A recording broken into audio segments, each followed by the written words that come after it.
अस्सलामुअलैकुम पंजाबी खबरां दे नाल मैं हां हिना। तुसी वेख रहे हो CID न्यूज़ नेटवर्क इस्लामाबाद।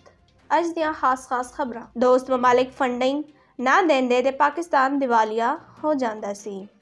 वज़ीर आज़म इमरान खान का कहना है कि कर्ज़ियां दी अदायगी च साडे कोल पैसा नहीं सी। दोस्त ममालिक फंडिंग ना करदे ते पाकिस्तान दिवालिया हो जांदा सी। साडा मुश्किल वक्त निकल गया है ते अच्छा वक्त आने वाला है। पाक फौज का मुमलिकत खुदादाद नूं जोहरी ताकत बनाने वालियां नूं सलाम।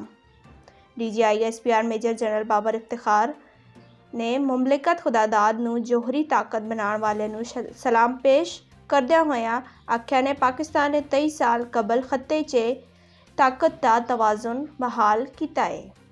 सिंध च अहम ज़री फसलों की काश्त मुतासर होने का अंदेशा।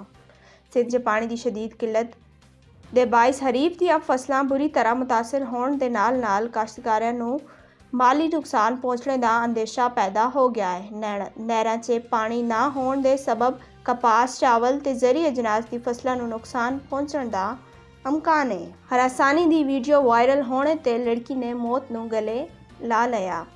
सूबे पंजाब के जिला झंग च अफसोसनाक वाक़या पेश आया जिथे वीडियो वायरल होने ते लड़की ने मुबैना तौर पर खुदकुशी कर ली है। इस दे नाल ही अज दियां खबरां अख्ताम पजीर होईयां। मज़ीद खबरां दे लई वेखते रहियो CID न्यूज़ नेटवर्क इस्लामाबाद। अपना ख्याल रखो नाल दूजियां दा। रब राखा। You are watching CID News Network Islamabad.